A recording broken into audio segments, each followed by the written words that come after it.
let's talk about your next crazy pool, man, because I was perusing the Twitter application last night and I happened to see Run the NBA tweets.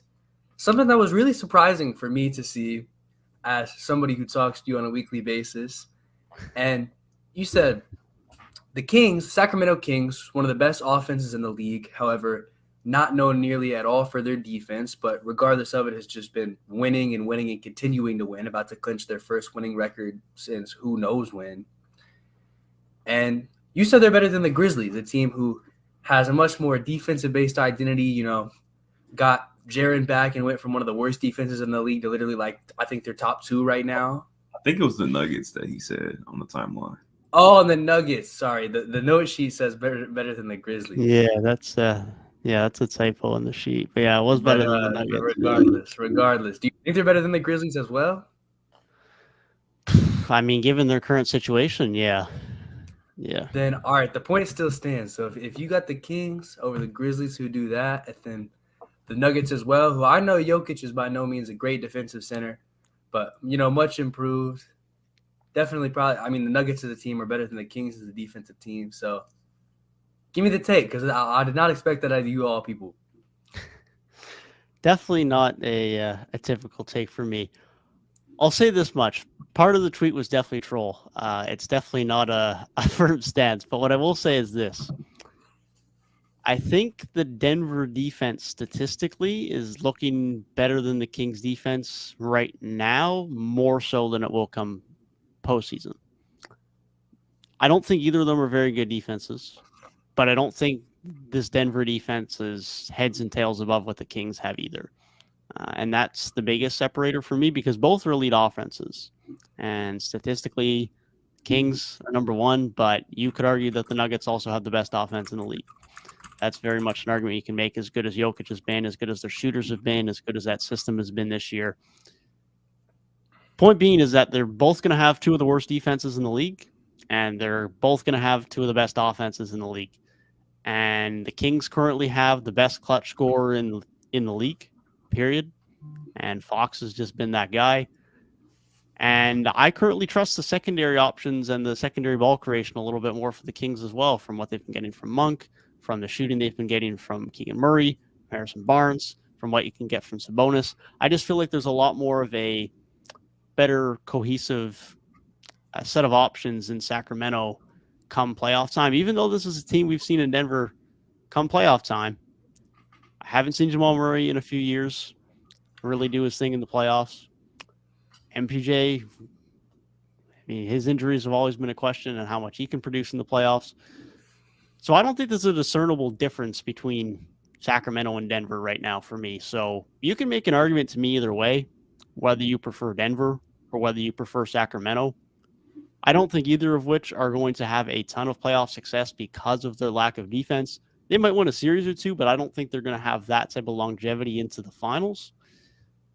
But as good as their offenses are, their defenses are absurdly as woeful. And because of that, I just don't think I can make that much of a discernible difference between the 2 of them. And the Kings just seem to be getting better and better. And I don't want to say Denver are getting worse, but they're impressing me less as of late than they were a few weeks ago to a month ago. And it's putting me in a spot where I can't really say the Nuggets are that much better than the Kings right now. Yeah, I do think it's a really interesting conversation because, and I think my favorite point you mentioned there is like the secondary shot creation of the Kings and like other guys they can rely on.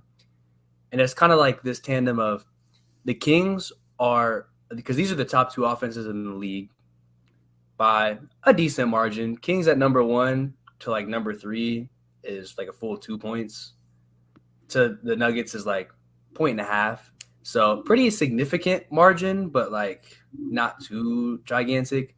But like looking at these 2 teams, one is like, yeah, everybody's going to attack you. We might have our top guys in Sabonis and Fox, but there's a lot of guys across the board that can really hurt you. Whereas, not saying the Nuggets don't have pieces, but they're going to run through Jokic. He's probably going to have the ball, whether it's like high post or wherever he has it. He's going to make that play. And while it's usually easier to shut down one guy, I feel like Jokic has been a guy that's so unstoppable that I don't know how possible it is to even shut him down on offense. So it's like he's such an anomaly to this and has taken this team to the conference finals. So like we've seen it work in some cases, but in other cases we've seen it get exposed. I'm not really sure. But like the way this Kings team plays, especially on offense, it's like, yeah, if they get hot, they probably can beat anybody. So I just think it depends on what version of them we see in the playoffs. Because if there's some of their scores go cold, it's not going to look good at all because they're not going to be getting stops on the other side. But if they can outshoot you and outscore you, like they will give anybody a run for their money.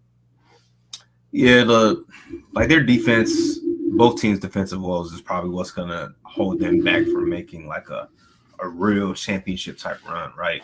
But Devin used the word like cohesive for the Kings, and like that's the best way to explain why this isn't like a ridiculously crazy discussion to have. Like when I first saw the tweet, I laughed. Like I just assumed Devin was trolling. But then the more I thought about it, I'm like, no, there's actually a conversation here for sure because I value what having a player like a De'Aaron Fox, how he is in late game situations. And if that does translate to the playoffs, I value that a lot. Like I think that holds a lot of weight.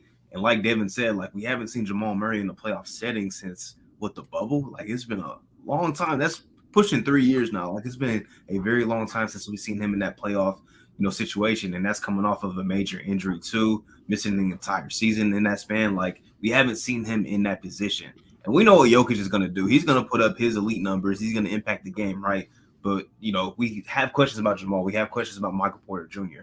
Is KCP going to be hitting shots? How is Bruce Brown going to affect the game? Is Aaron Gordon going to be able to, elevate offensively or even be, just what he is now offensively in the playoffs? Like, there's a lot of questions. And there's a lot of questions for the Kings, too. But I think that's what kind of makes them, fun because they know, like, nobody really expects us to be great. They don't expect us to, make a deep run. So they're playing with house money. I think that's what makes them, a scary team to play against in the playoffs because if their offense is clicking, they could easily get up with a team in the first round that might be better than them or we expect to be better than them. But, with having De'Aaron, having those shooters in Barnes, Kevin Huerter, Malik Monk, Keegan Murray, and then the value of Sabonis and what he brings to the table, they're just like a wild card team. Like we don't know what to really expect from them in the playoffs, but they're playing their best basketball as the season goes on. Like they just keep getting better and better. People want them to fall off, but they're not going to. Like they just keep getting better, man. So it's an interesting conversation. Would I say the Kings are better than the Nuggets? Probably not. But would I have said the Kings would be a 2 seed as we near mid-March? No, I would not have thought that. So they're just a team that keeps surprising us, man. So, expect the unexpected from them. We don't know what their ceiling could be this season, honestly. Trade looks better and better every day, I'm going to be honest. Widely panned trade. Is it a win-win? I think it's a win-win. There can't be such things as win-win trades, man. Yeah, I think this is about as win-win as it gets because the Pacers finally get to move off of their second big, get to push towards that rebuild/retool. The Kings are a 2 seed. The Pacers have a young all-star. I mean, I don't think either team can really go wrong with that move. You can't go from missing the playoffs 16 years in a row to now this year being in the 2 seed, like 15 games out of the playoffs. And, I mean, you had 2 all-stars on your roster this year in the West. So it's like you can't look at that trade and call it a loss. And it's probably the biggest win-win I've seen since going back to, like, somehow second mention already this episode. But when Paul George got traded to OKC for Victor Oladipo and Sabonis, like, that was a win-win for both sides. I guess this might be a bigger win-win though, because like the Paul George era was looking cool, but they did kind of underperform a couple times. Then they got Shea out of that though. Like I think it took longer for that to be like a very good trade for them because they went through a couple years of Paul George, Westbrook, Melo being there, and they ended up getting Shea and hella picks. Technically, Indiana got Tyrese out of that. Sabonis was the main piece. Yeah. Just took a while. Just took a little extra trade in there. Good GMing by those teams, man. That's crazy. That's just like a crazy parallel. Like both teams got like their future guards through like an extra trade that involved older All-Star. Well, Sabonis isn't older, but middle-aged All-Star. Sabonis damn near got better this year, man. Like he was already hooping, but he was like an All-Star reserve both years. I know the front court was kind of thin this year, but like even with everybody healthy, he still would have just been a regular All-Star pick. Yeah, I think one year he was like a replacement. I thought he was a replacement both years. I think one he was a replacement, if I'm pretty sure. I think the second year because KD was hurt. First year I think he got in just outright. Pretty sure. Okay. Shout out to the Sabonis, man. I was watching their game against the Knicks the other night, and it was just like, this is so fun. Like sometimes, like Malik Monk will have a game where he's not doing anything. Like I think a game last week he had like 2 minutes in the first half. Like he only played 2 minutes in the first half, and just had a bad game. And then there was a game against the Knicks where like I don't know what his final numbers ended up being like, but it seemed like he went on a stretch where he scored like 20 straight points. Like he was not missing anything. He was taking crazy shots, sidestep from the wing. He was hitting everything. It's just like you don't know who it's going to be from this Kings team from night to night. Like I think Barnes was the leading scorer last night against the Suns. Like it's just a different guy. It seems like it can be every night, but then when it gets down the stretch, the ball's going to be in number 5's hands, and he's going to get the shot that he wants. It's just a matter of him making or missing the shot. Yeah, definitely. And while we're on the topic of the Kings, shout out to Kessler Edwards as well for some very good minutes last night against the Suns. If the Kings can get a little bit more defense on the wing, then that's definitely not going to hurt them, even if he just gets a few spot minutes here and there. Definitely changes things, man. That I feel like people don't talk about that Kentucky chemistry enough either, man. De'Aaron Fox and Malik Monk, like that's a I do know what school they went to. And dude, I remember going into that draft, I'm like, bro, both of these dudes are just ridiculous. And going back, like they combined for 87 in one game earlier this season, that super high scoring game against the Cliffs. And Malik Monk is impressive, man. He's impressed me as well. I think he's like, of those secondary guys, he's my favorite. I don't know if he's the best because they got a lot of good dudes over there, but he's my favorite. I mess with Monk. I think Red Velvet's my guy though, man. Herder's my guy. Herder's definitely had a great season for sure. Yeah, they just got a ton of guys who can shoot the ball. I mean, talking about Monk, Herder, Trey Lyles been having a good shooting year. Barnes, Keegan, Kessler Edwards comes in and hits a few threes. Like so many guys that can shoot the ball. Even Chimezi might have a random game here and there like that. Just such a fun team, man. Like you can tell they're just enjoying their year. And I think Mike Brown has to be coach of the year at this point. Like it's probably not close, man. Shout out to Joe Mazzulla, but nah, it's got to be Mike Brown. It's runaway, man. It's runaway. It should be. Joe Mazzulla, he did a good maintenance job on a team that some people expected to have a little stumble, but like this Sacramento team that's different. This is like a culture setting year. Like I feel like they have a culture now. This is first year there too, which is just like yeah, that's crazy. Like imagine imagine like the odds, like if you could bet the Kings being like a top 2 seed in the conference. You're probably walking away with a lot of money, man. Whoever bet Kings over on wins, I can tell you. I don't think they were projected to be a above 500 team in the offseason. And if they were, I mean, correct me if I'm wrong, but 2 games away from clinching a winning record. I remember looking at I'll look at everybody's preseason. I don't remember I feel like it was like 34 wins or something like that. Well, I don't remember what the line is, but it's already hit. I know that much. It's definitely already hit. It's if they beat Milwaukee tomorrow, man.